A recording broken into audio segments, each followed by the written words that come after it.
ಕಮಲದಳ ದೋಸ್ತಿ ಯಾರಿಗೆ ಲಾಭ? ಬಿಜೆಪಿ ಜೊತೆ ಸೇರಿ ಬೀರು ಬಿಡುತ್ತಾ ದಳ, ಅಧಿಕಾರದ ಆಸೆಗೆ ಬಿದ್ದು ದಳ ವಿಲವಿಲ. ಮುಂಬರುವ ತಾಲೂಕು ಪಂಚಾಯಿತಿ, ಜಿಲ್ಲಾ ಪಂಚಾಯಿತಿ ಚುನಾವಣೆಗಳಲ್ಲೂ ಬಿಜೆಪಿ ಜೆಡಿಎಸ್ ಮೈತ್ರಿ ಮುಂದುವರಿಯುತ್ತೆ ಅಂತೇಳಿ ಮಾಜಿ ಸಿಎಂ ಎಚ್.ಡಿ. ಕುಮಾರಸ್ವಾಮಿ ಹೇಳಿದ್ದಾರೆ. ಹಾಗಾದ್ರೆ ಕಮಲದಳ ದೋಸ್ತಿಯಿಂದ ಯಾರಿಗೆ ಲಾಭ? ಬಿಜೆಪಿಗೋ ಜೆಡಿಎಸ್ಗೋ? ಅಧಿಕಾರದ ಆಸೆಗೆ ದೋಸ್ತಿ ಕುದುರಿದ್ರೆ ಕೊನೆಗೆ ದಳ ವಿಲವಿಲ ಒತ್ತಾಡಬೇಕಾಗುತ್ತಾ? ಅಷ್ಟಕ್ಕೂ ಏನಿದು ಮಾಜಿ ಸಿಎಂ ಎಚ್.ಡಿ.ಕೆ ಲೆಕ್ಕಾಚಾರ ಅಂದ್ರ ಅದನ್ನ ಡೀಟೇಲ್ ಆಗಿ ತೋರಿಸ್ತೀವಿ. ಆದ್ರೆ ಅದಕ್ಕಿಂತ ಮೊದಲು ಹಲೋ ಕನ್ನಡ ಯೂಟ್ಯೂಬ್ ಚಾನಲ್ ಅನ್ನ ಸಬ್ಸ್ಕ್ರೈಬ್ ಮಾಡ್ಕೊಳ್ಳಿ. ಹಾಗೇನೆ ಪಕ್ಕದಲ್ಲಿರೋ ಬೆಲ್ ಬಟನ್ ಅನ್ನು ಪ್ರೆಸ್ ಮಾಡಿ. ರಾಜಕೀಯದಲ್ಲಿ ದೋಸ್ತಿ ಅಂದ್ರೆ ಅದು ಪವಿತ್ರ ಮೈತ್ರಿ ಆಗಿರೋದಕ್ಕಂತೂ ಸಾಧ್ಯನೇ ಇಲ್ಲ. ಹಣ, ಅಧಿಕಾರ, ದರ್ಪ, ದೌಲತ್ತಿಗಾಗಿ ಎರಡು ರಾಜಕೀಯ ಪಕ್ಷಗಳು ಒಂದಾಗ್ತವೆ. ಆದ್ರೆ ಅದ್ಯಾವಾಗ ಚುನಾವಣೆಯಲ್ಲಿ ತಮಗೆ ಮೇಲುಗೈ ಆಗುತ್ತೋ ಆಗ ಮೈತ್ರಿ ಪಕ್ಷವನ್ನ ನಡುನೀರಲ್ಲಿ ಕೈ ಬಿಡೋದು ಗ್ಯಾರಂಟಿ. ಇನ್ನ ಜೆಡಿಎಸ್ ವಿಷಯಕ್ಕೆ ಬಂದ್ರೆ ಗೆದ್ದತ್ತಿನ ಬಾಲ ಹಿಡ್ಕೊಂಡು ಅಧಿಕಾರ ನಡೆಸಿದ್ದಕ್ಕೆ ಸಾಕಷ್ಟು ಉದಾಹರಣೆಗಳಿವೆ. ಇತಿಹಾಸದ ಪುಟಗಳನ್ನ ಕೆದಕಿ ನೋಡಿದ್ರೆ ಜೆಡಿಎಸ್ ಅವಕಾಶವಾದಿ ರಾಜಕಾರಣ ಎಳೆ ಎಳೆಯಾಗಿ ತೆರೆದುಕೊಳ್ಳುತ್ತೆ. 6 ಕೊಟ್ರೆ ಅತ್ತ ಕಡೆ, 3 ಕೊಟ್ರೆ ಇತ್ತ ಕಡೆ ಅನ್ನೋ ರೀತಿ ನಡೆದುಕೊಂಡಿದೆ.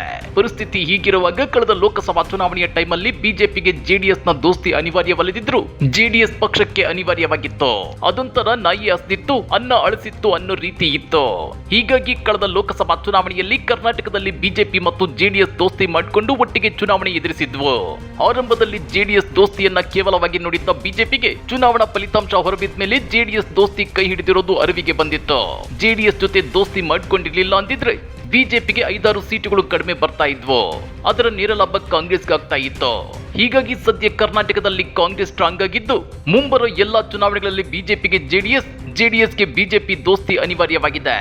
ಇದೇ ಕಾರಣಕ್ಕೆ ನೋಡಿ ಕೇಂದ್ರ ಸಚಿವ ಎಚ್.ಡಿ. ಕುಮಾರಸ್ವಾಮಿ ಲೋಕಸಭಾ ಚುನಾವಣೆಯಲ್ಲಿ ಮಾಡಿಕೊಂಡ ಮೈತ್ರಿ ಮುಂದುವರಿಯಬೇಕು ಅಂತೇಳಿರೋದು. ಅದು ಮೈಸೂರು ಪಾಲಿಕೆ ಚುನಾವಣೆ ಇರಬಹುದು, ಮುಂಬರುವ ಯಾವುದೇ ಚುನಾವಣೆ ಇರಬಹುದು, ಹೊಂದಾಣಿಕೆ ಇರಲೇಬೇಕು. 2 ಪಕ್ಷಗಳು ಹೊಂದಾಣಿಕೆಯಿಂದ ಹೋಗಬೇಕಾಗಿದೆ.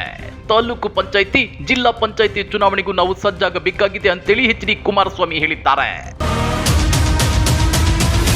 ಇಲ್ಲಿ ಗಮನಿಸಬೇಕಾದ ಅಂಶ ಏನಂದ್ರೆ 2006ರಲ್ಲಿ ರಾಜ್ಯದಲ್ಲಿ ಮೊಟ್ಟ ಮೊದಲ ಸಲ ಬಿಜೆಪಿ ಜೆಡಿಎಸ್ 2020 ದೋಸ್ತಿ ಸರ್ಕಾರ ಅಸ್ತಿತ್ವಕ್ಕೆ ಬಂದಿತ್ತು. 20 ತಿಂಗಳು ಸಿಎಂ ಆಗಿದ್ದ ಎಚ್.ಡಿ. ಕುಮಾರಸ್ವಾಮಿ 20 ತಿಂಗಳ ನಂತರ ಬಿಎಸ್ವೈಗೆ ಅಧಿಕಾರ ಬಿಟ್ಟುಕೊಡೋಕೆ ಸುತಾರಾಮ್ ಒಪ್ಪಿರಲಿಲ್ಲ. ಎಚ್.ಡಿ.ಕೆ ಮಾಡಿದ ಆ ಒಂದು ತಪ್ಪಿನಿಂದಾಗಿ 2008ರಲ್ಲಿ ಬಿಎಸ್ವೈ ನೇತೃತ್ವದ ಬಿಜೆಪಿ ರಾಜ್ಯದಲ್ಲಿ ಮೊಟ್ಟ ಮೊದಲ ಸಲ 110 ಸೀಟುಗಳನ್ನು ಗೆದ್ದು ಸಿಂಗಲ್ ಲಾರ್ಜೆಸ್ಟ್ ಪಾರ್ಟಿಯಾಗಿ ಹೊರಹೊಮ್ಮಿತ್ತು. ಮತ್ತು ಆಪರೇಷನ್ ಕಮಲದ ಮೂಲಕ ದಕ್ಷಿಣ ಭಾರತದಲ್ಲಿ ಬಿಜೆಪಿ ಮೊಟ್ಟ ಮೊದಲ ಸಲ ಗದ್ದುಗೆ ಹಿಡಿಯಲು ಸಾಧ್ಯವಾಗಿತ್ತು. ಇದೇ ವಿಷಯವನ್ನ ಮೆಲುಕು ಹಾಕಿರೋ ಎಚ್.ಡಿ. ಕುಮಾರಸ್ವಾಮಿ 2006ರಲ್ಲಿ ಬಿಜೆಪಿ ಜೆಡಿಎಸ್ ಸರ್ಕಾರ ರಚನೆ ಆಗಿದ್ದರಿಂದಲೇ ಈ ನಾಡಿಗೆ ಕುಮಾರಸ್ವಾಮಿ ಪರಿಚಯ ಆದ್ರು. ಆಗ ನನಗಿಂತ ಹಿರಿಯರಾದ ಯಡಿಯೂರಪ್ಪ ಅವರು ನನಗೆ ಸಹಕಾರ ನೀಡಿ ಮುಕ್ತವಾಗಿ ಅಧಿಕಾರ ನಡೆಸಲು ಅವಕಾಶ ಕೊಟ್ಟಿದ್ರು. ಅಂದು ಮೈತ್ರಿ ಮುಂದುವರಿಸಬೇಕು ಅನ್ನೋದು ನನ್ನ ಸ್ವಂತ ಇಚ್ಛೆಯಾಗಿತ್ತು. ಆದ್ರೆ ಕೆಲವರ ಕುತಂತ್ರದಿಂದ ಅಧಿಕಾರ ಹಸ್ತಾಂತರವಾಗಲಿಲ್ಲ. ಅದು ನನ್ನ ತಪ್ಪಲ್ಲ ಅಂತೇಳಿ ಎಚ್.ಡಿ. ಕುಮಾರಸ್ವಾಮಿ ಹೇಳಿದ್ದಾರೆ. ಆದ್ರೆ ಒಂದಂತೂ ಸತ್ಯ, ಬಿಎಸ್ವೈ ಸಪೋರ್ಟ್ ನಿಂದಾಗಿ ಈ ರಾಜ್ಯಕ್ಕೆ ಎಚ್.ಡಿ. ಕುಮಾರಸ್ವಾಮಿ ಪರಿಚಯ ಆದ್ರು. ಎಚ್.ಡಿ.ಕೆ ಮಾತು ತಪ್ಪಿದ್ದರಿಂದಾಗಿ ಬಿಎಸ್ವೈ ಸಿಎಂ ಆಗಲು ಸಾಧ್ಯವಾಯಿತು. ಹೀಗಾಗಿ ಇತಿಹಾಸದಲ್ಲಿ ಆದ ತಪ್ಪುಗಳು ಇಬ್ಬರಿಗೂ ಒಳಿತನ್ನ ಮಾಡಿವೆ. ಆದ್ರೆ 2006ರ ನಂತರ ಜೆಡಿಎಸ್ ಅಸ್ತಿತ್ವಕ್ಕೆ ಕೊಡಲಿ ಪೆಟ್ಟು ಬಿತ್ತು. 2008ರಿಂದ 2013ರವರೆಗೂ ಬಿಜೆಪಿ ಅಧಿಕಾರಕ್ಕೆ ಬಂದ್ರೆ 2013ರಿಂದ 2018ರವರೆಗೂ ಕಾಂಗ್ರೆಸ್ ಅಧಿಕಾರ ನಡೆಸಿತ್ತು. ಹೀಗಾಗಿ ರಾಜ್ಯದಲ್ಲಿ 10 ವರ್ಷ ಜೆಡಿಎಸ್ ಬೆಂಚ್ ಕಾಯಿಸ್ತಾ ಕೂತಿತ್ತು. ಆದ್ರೆ 2018ರಲ್ಲಿ ಜೆಡಿಎಸ್ಗೆ ಅದೃಷ್ಟದ ಬಾಗಿಲು ತೆರೀತು ಅಂತಾನೆ ಎಲ್ಲರೂ ಭಾವಿಸಿದ್ರು. ಆದ್ರೆ ಕಾಂಗ್ರೆಸ್ ಜೊತೆಗಿನ ಮೈತ್ರಿ ದಳಕ್ಕೆ ಬರಸಿಡಲು ಬಡಿಯುವಂತೆ ಮಾಡ್ತು. ಒಂದೇ ವರ್ಷಕ್ಕೆ ಅಧಿಕಾರ ಕಳೆದುಕೊಳ್ಳಬೇಕಾಯ್ತು. ಈ ಬಗ್ಗೆ ರಿಯಾಕ್ಟ್ ಮಾಡಿರೋ ಎಚ್.ಡಿ. ಕುಮಾರಸ್ವಾಮಿ 2018ರಲ್ಲೂ ನನಗೆ ಬಿಜೆಪಿ ಜೊತೆ ಸೇರಿಯೇ ಸರ್ಕಾರ ಮಾಡುವ ಆಸಕ್ತಿ ಇತ್ತು. ಈಗ ಮುಕ್ತವಾಗಿ ಎಲ್ಲಾ ವಿಷಯಗಳನ್ನ ಚರ್ಚೆ ಮಾಡುವುದಿಲ್ಲ. ಅದು ಮುಗಿದು ಹೋಗಿರುವ ಪ್ರಸಂಗ. ಆಗಿರುವ ಎಲ್ಲ ಕಹಿ ಘಟನೆಗಳನ್ನ ಮರೆಯಬೇಕಾಗಿದೆ ಅಂತ ಹೇಳಿದ್ದಾರೆ. ಯಡಿಯೂರಪ್ಪನವರು ಎಲ್ಲೆಡೆ ಓಡಾಟ ಮಾಡಿದ್ದಾರೆ. 82ರ ಇಳಿ ವಯಸ್ಸಿನಲ್ಲಿಯೂ ಅಭ್ಯರ್ಥಿಗಳ ಗೆಲುವಿಗೆ ಓಡಾಡಿದ್ದಾರೆ. ಅವರಿಗೆ ನಾನು ಹೃದಯಪೂರ್ವಕವಾಗಿ ಅಭಿನಂದನೆ ಸಲ್ಲಿಸುತ್ತೇನೆ ಅಂತ ಹೇಳಿದ್ದಾರೆ.